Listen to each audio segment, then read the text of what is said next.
네, 강프로입니다. 자, HLB 오늘 보합권에서 마감이 됐습니다. 뭐 소폭 하락했는데 며칠 만에 내리는지 모르겠어요. 자, 근데 제가 계속해서 말씀드리죠. 이 저가 구간 있죠. 그쵸? 3만 원대. 그쵸? 3만 원 전후에서 등락 줄 때. 이때는 매집 구간을 만들 수가 없습니다. 자, 요즘에는요. 예전하고 달라요. 주식시장이. 어떻게 다르냐면 예전에는 진짜 흔히 얘기하는 뭐 명동, 전주 뭐 이런 식으로 해가지고 진짜 영화에 나오듯이 뭐 그런 쪽이 있었어요. 근데 지금은 그런 상황으로는 주식시장에서 정말 명함도 못 내밉니다. 왜 그러냐면 지금 시장에 대한 규모가 커질 대로 커졌고요. 그리고 일반적으로 한 종목을 컨트롤하기 위해서는 되게 막 소형주들 있죠. 거기에는 아예 붙지도 않아요. 왜 그러냐면 좋은 내용을 만들 수가 없기 때문에 그렇습니다. 자, 보통 3파전이에요. 누군 재료를 만들고 누군 돈을 대고 그리고 누구는 이 재료 그리고 이 돈을 가지고 그쵸 주가를 움직이기 시작합니다. 근데 그 움직이는 그 구간에 다 그 기간별로 수익을 맞춰야 되는 그 폭들이 다 있어요. 그 폭들이. 근데 그게 흔히 펀드에서 그쵸 이 펀드 매니저들은 평가를 받잖아요. 그쵸? 예를 들어서 공모 펀드가 있고 헤지 펀드가 있는데 헤지 펀드에 속해 있는 그 매니저들 같은 경우에는요. 어떤 식으로 진행하냐면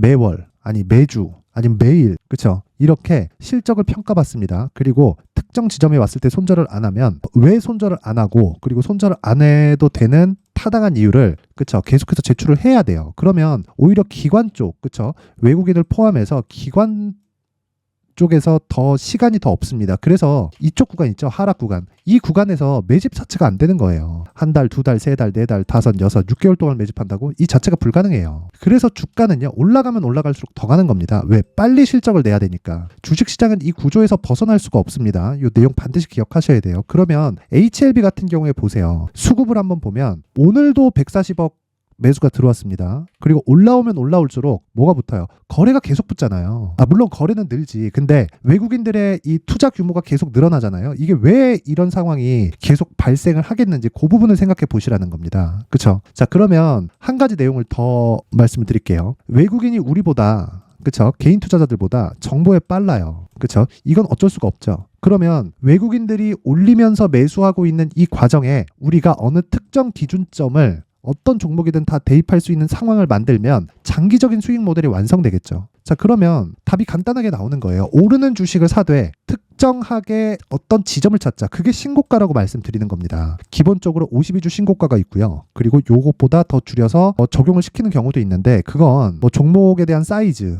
뭐 이런 부분에 따라서 달라질 수 있습니다. 그 부분은 제가 앞으로 차차 이야기를 드리기로 하고 지금 중요한 건 지금이 매집 구간이라는 겁니다. 이거 지금 떨어질 거 기다리잖아요. 못 삽니다. 자, 생각해 보세요. 이동평균선과 주가와의 관계를 한번 생각해 보세요. 주가가 고가에서 3일 동안 횡보한다. 그러면 5일 이동평균선은 어떻게 되나요? 자, 이날 16% 상승 12월 14일이죠. 그리고 12월 15일 7% 상승 그리고 횡보 하루 하고 그리고 화요일이죠. 19일 날 화요일 날 11% 상승 그리고 나서 3일 횡보예요. 저가부터 따지면 거의 더블이 터졌습니다. 그럼 우리는 저가에서 올라오는 거 버리고요. 신고가를 만드는 구간 그 첫 번째 구간이 여기란 말이에요. 조정을 주는 첫 번째 구간이 여기예요. 5일선을 깨고 21평을 지지받고 올라갈 수도 있고 5일선을 딛고 바로 갈 수도 있습니다. 이 구간에 대해서 내가 가격에 대해서 집중을 하자는 겁니다. 왜 그런지 지금까지 이야기를 드린 거예요. 그게 주가는 올라가면 올라갈수록 누군가 받치는 세력들이 있습니다. 근데 정보에 빠르다 그랬죠. 근데 우리는 정보를 받을 수 있는 채널이 없고 정보를 받는다고 하더라도 그쵸? 내가 뭐 대통령인가?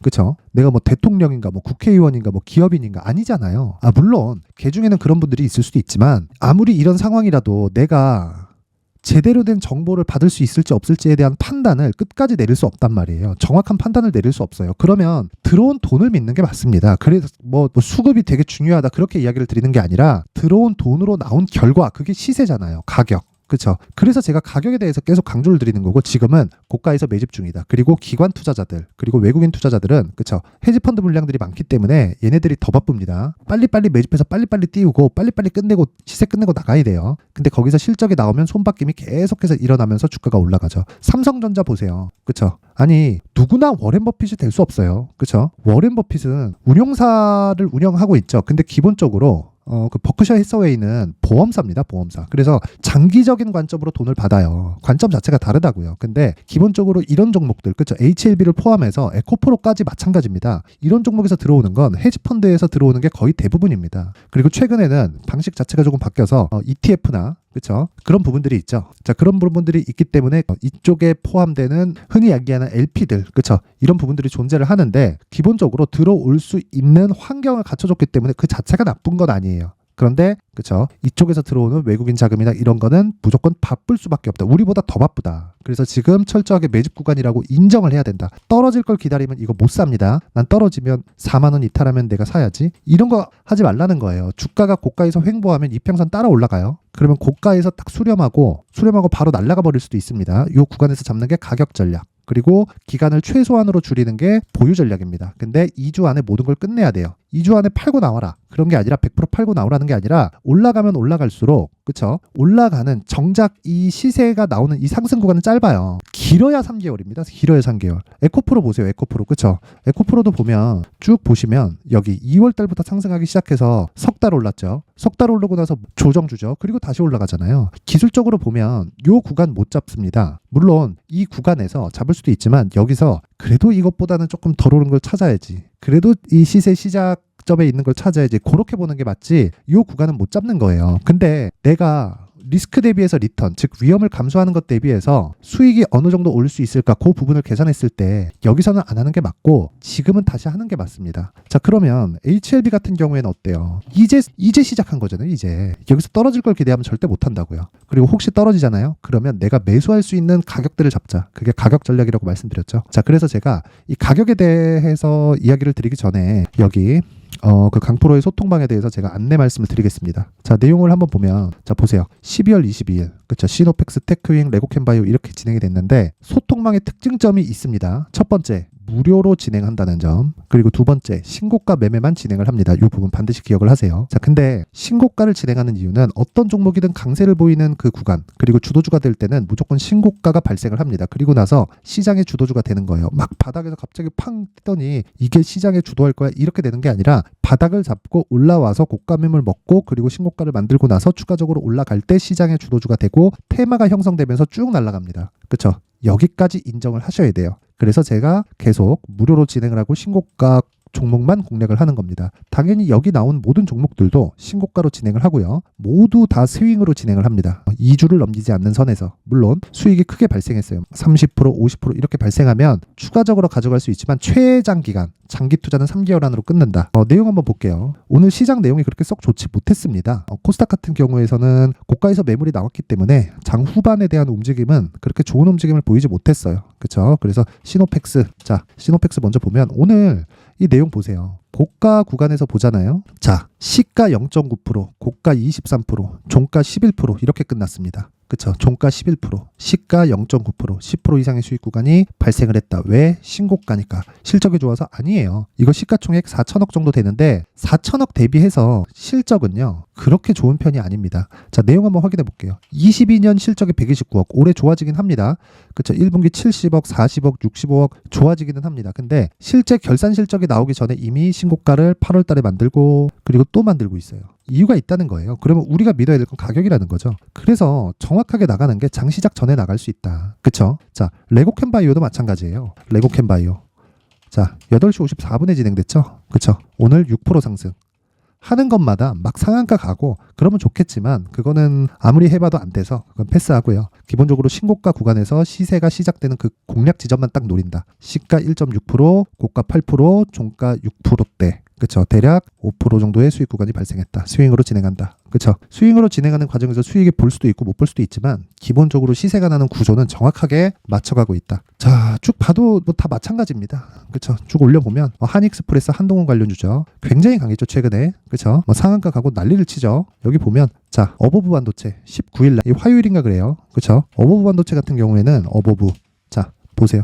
요 날이에요, 요 날. 정확하게 신고가 구간에서 그쵸? 하루에 15% 정도 수익. 다음날 10% 추가 상승. 그리고 너무 이 그 단기간 상승폭이 크다 보니까 단기 과열 종목으로 지정이 됐습니다. 자, 그래서 내가 진짜 시장 주도주를 찾고 싶다 하시는 분들은요. 제가 이번에 연말 이벤트로 소통방 인원을 1000분까지 딱 늘립니다. 하지만 무료로 진행을 해요. 그렇죠. 그래서 와서 배우세요. 그래서 꼭 배우시고 대신에 구독과 좋아요만 꼭 눌러주시고요. 그리고 제가 입장 링크를 다들 보내드릴 수 있게 상단에 있는 전화번호로 참여라고 문자를 보내주시는 분들에 한해서만 제가 입장 링크를 순차적으로 공유를 해드리도록 하겠습니다. 자, 그리고 다시 말씀드리지만 주식시장에서요, 꾸준한 수익을 보기 위해서는 무조건 선반영에 대한 구조를 알아야 됩니다. 지금 제가 말씀드리는 신고가는 이 선반영을 그대로 이야기를 드리고 있는 거예요. 자, 어버브 반도체도 마찬가지예요. 하이닉스 실적이 좋은가요? 안 좋아요. 근데 계속해서 올라가잖아요. 반도체 관련주도 그래서 올라가는 겁니다. 그래서 제가 계속해서 신고가를 추적하고,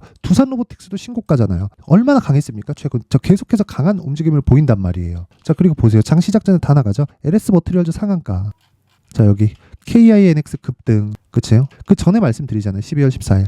자, 변동성이 터졌다. LS 머티리얼즈 추적한다. 바로 다음날 나가잖아요. 그쵸? 바로 매수, 상한가. 이틀 동안 거의 한 20에서 30% 정도. 그쵸? 자, 그래서 제가 요번에, 그쵸? 오픈할 때 구독과 좋아요 딱 눌러주시고 상단에 있는 전화번호로 참여라고 문자 보내주시면 제가 입장 링크를 다들 공유해 드리도록 하겠습니다. 자, 그리고 연말 이벤트 하나 더 있는데 요 내용입니다. 제가 지금까지 신고가를 강조를 드렸는데, 일단 신고가 검색기, 그리고 수익 모델, 어떻게 신고가를 잡아야 되고, 그리고 신고가를 추적하고 있는 과정에서 그 어떤 수익 모델을 가지고 가야 되는지 그 부분에 대해서 제가 내용 준비를 해놨으니까 이것도 구독과 좋아요 부탁드리고 상단에 있는 전화번호로 참여라고 문자를 보내주시면 됩니다. 자, 그리고 HLB로 다시 돌아와서 보겠습니다. 이 내용 보면 지금 가격 잡는 거 중요하다 그랬죠. 떨어질 수 있습니다. 근데 떨어지더라도 하방 경직성이 완벽하게 설정되어 있는 지금 주가가 그런 상황이기 때문에 너무 걱정할 필요 없습니다. 지금 중요한 건 내가 얼마에 잡느냐예요. 얼마에 잡느냐. 하지만 싸게 잡으려고 하지 마세요. 내가 보유기간을 최대한 축소해서 잡으려고 하는 게 중요하다. 보유기간이 늘어나면 늘어날수록 심리가 꺾이기 때문에 매매가 어려워져요. 그렇죠? 자, 그래서 얼마에 잡아야 되는지는, 자, 가격 그리고 단기 보유 전략으로 내용을 준비를 해왔는데 20페이지에 걸친 자료입니다. 이 내용은 제가 영상에서 이야기를 드리면 1시간 정도는 계속해서 이야기를 해야 돼요. 그래서 제가 여기 20페이지에 걸쳐서 정말 정성스럽게 내용을 준비를 해놨으니까 구독과 좋아요, 구독과 좋아요 부탁드리고요. 상단에 있는 전화번호로 숫자 3이라고 문자 보내주시면 제가 한 분도 빠짐없이 가격 그리고 단기 보유 전략을 공유해 드리도록 하겠습니다. 자, 그리고 무엇보다 제가 신고가에 대해서 계속해서 강조를 드렸는데, 이 연말 그리고 연초, 그쵸? 어떤 신고가 종목을 잡아야 되는지, 그리고 그 종목을 어떻게 보유를 해 가야 되는지, 그 부분에 대해서 제가 이해하기 쉽도록 내용 준비를 해놨으니까 영상 끝까지 시청하시고요. 모든 분들이 성공 투자하셨으면 좋겠습니다. 네, 올 한 해를 뒤돌아보니까 구간별로 큰 수익이 나왔었던 종목들이 꽤 많이 보입니다. 1월 달에는 AI 관련주들이 있었고요. 그리고 2월 달부터는 2차 전지가 계속해서 강세를 보였죠. 자, 그리고 나서 3월 달이 되니까 AI 반도체 관련주들이 신고가를 만들면서 5월 달부터 시세를 큰 폭으로 냈죠. 저가부터 따진다면 한미 반도체와 같은 종목들도 올 한 해 6배 정도의 시세가 나왔습니다. 혹시라도 올해 수익을 보지 못하신 분들이 있다면요, 어떻게 시세가 움직이는지 반드시 익혀 놓으셔야 되고요. 만약에 그런 부분이 아직 준비가 되어 있지 않다면 어중간한 종목들 사고팔고 하지 마시고요. 딱 한 종목에 비중을 제대로 넣어서 확실하게 수익을 보는 방법이 필요합니다. 자, 그래서 제가 23년 12월 달 강프로의 대시세 종목을 준비를 해왔고요. 이 종목은 대기업을 상대로 안정적인 매출 구조를 갖추고 있는 데다가 이 규모가 40%를 넘나들고요. 호황기 때는 50%를 넘나드는 역대급인 이익 구조를 갖추고 있어서 대체 불가능한 기업이라고 보셔야 됩니다. 자, 지금 현재 주요 거래처는요, 삼성전자, 인텔, 하이닉스, TSMC, 엔비디아까지 모든 반도체 업체를 고객사로 확보하고 있는 상황이고요. 이 재무제표 상황을 보면요, 이익률 자체가 넘사벽인 걸 알 수 있습니다. 넘을 수 없다는 거겠죠. 첫 번째 급등 포인트를 보면요, 앞서서 보여드렸었던 실적은요, 23년도 개화 시기에 접어들었었던 AI 반도체의 실적이 포함되지 않은 실적입니다. 자, 그런데 올 한 해 개화 시기에 접어들었었던 새로운 반도체의 실적치가 더해지면요, 질적인 성장보다 양적인 증가가 함께 이루어지게 되고요. 그런 부분을 한미 반도체가 이미 시세로 보여줬죠. 저가부터 6배 강세를 보인 상황이 있습니다. 강프로의 무료 소통방이죠. 어떻게 매매를 했느냐? 5월 25일 날, 그쵸? ISC를 49,800원에 매수를 했고요. 자, 그리고 나서 2달도 되지 않아서 한 100% 정도의 수익을 만들어냈습니다. 자, 근데 6월 2일 날 내용 한번 확인해 보시면, 자, 한미반도체 26,000원까지 올려서 잡겠다는 내용이 있죠. ISC와 함께 새로운 반도체 관련 종목입니다. 이때 당시 가격이 25,650원이었는데 그냥 올려서 잡으라는 거겠죠. 지금 현재 한미반도체 가격이 62,000원인 걸 본다면요, 항상 주가는요, 신고가 이후에 공략하는 것이 좋고, 그랬을 때 단기간에 100% 수익이 가능한 구조를 만들 수 있습니다. ISC도 그렇고 한미반도체도 마찬가지예요. 당연히 에코프로도 마찬가지입니다. 두 번째 급등 포인트를 보면요. 자, 개인용 PC를 비롯해서 서버, 클라우드, 그리고 우리가 사용하는 스마트폰까지 기본적인 PC 구조와 동일하고요. 새로운 반도체의 구조도 동일한 구조를 갖추고 있습니다. 자, 근데 한미 반도체의 상승 이유도요. 이러한 구조가 동일하게 진행되기 때문이고 이 구조는 절대로 바뀔 수가 없습니다. 11월 달에 새로운 뉴스가 나왔습니다. 자, 온 디바이스까지 더해지면 비메모리의 사용처는 계속해서 증가할 것은 너무 당연한 이야기고요.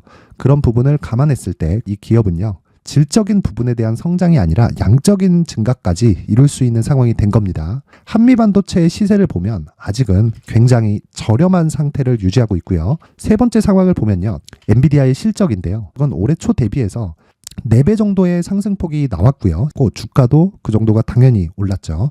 주식 투자를 할 때는 예상하는 게 아니라 확정치를 보고 매매를 해서 수익을 낼 수 있어야 됩니다. 앞서서 제가 보여드렸었던 내용인 ISC도 그렇고요. 한미 반도체도 그렇고 확정된 내용이 있었죠. AI에 대한 개화 시기에 맞춰서 삼성전자와 SK 하이닉스가 강세를 보이는 구간이 있었고요. 엔비디아가 강세를 보였습니다. 자, 삼성전자도 그렇고 하이닉스도 그렇고 엔비디아도 마찬가지고요. 생각해 보시면 세력들이 어찌할 수 없는 정도의 사이즈를 가지고 있는 그런 종목들이죠. 그렇기 때문에 제가 계속해서 이야기를 드리는 겁니다. 확인하는 데는 확정치가 필요하다고요. 엔비디아 실적만큼 확실한 재료가 있을까요? 엔비디아의 실적의 증가세는요. 앞으로 다가올 AI 반도체의 수요 증가가 있을 수밖에 없다는 거고, 그리고 그에 맞춰서 단가는 폭증하고 있는 상황인 게 엔비디아의 실적을 보면 알 수 있고요. 그리고 삼성전자와 SK 하이닉스로 연결이 되고요. 그래서 한미반도체가 올라온 그런 상황입니다. 한미반도체만큼 추가적으로 상승할 수 있는 종목이 있다는 게 하이닉스를 포함해서 삼성전자의 시세 그리고 엔비디아의 실적을 보면 알 수 있고요. 그래서 준비한 4분기 대시세 종목, 내년 초까지 강세를 보일 수 있는 종목을 준비를 해왔습니다. 어렵게 생각하지 마시고요. 기본적으로 신고가 구간에 있는 종목이기 때문에 하락에 대한 저항성은 충분히 갖춰져 있는 종목이고 이미 시세가 시작이 됐습니다. 자, 무엇보다 중요한 건 얼마에 사는 걸 텐데 제가 그런 부분까지 상세하게 준비를 해놨으니까 영상 상단에 있는 전화번호로 대시세라고 문자를 보내주시는 분들에 한해서만 무료로 공개를 하도록 하겠습니다. 매매하는 과정에서 수익이 잘 안 난다 하시는 분들은 이 종목 딱 받아가서 큰 수익 내셨으면 좋겠습니다.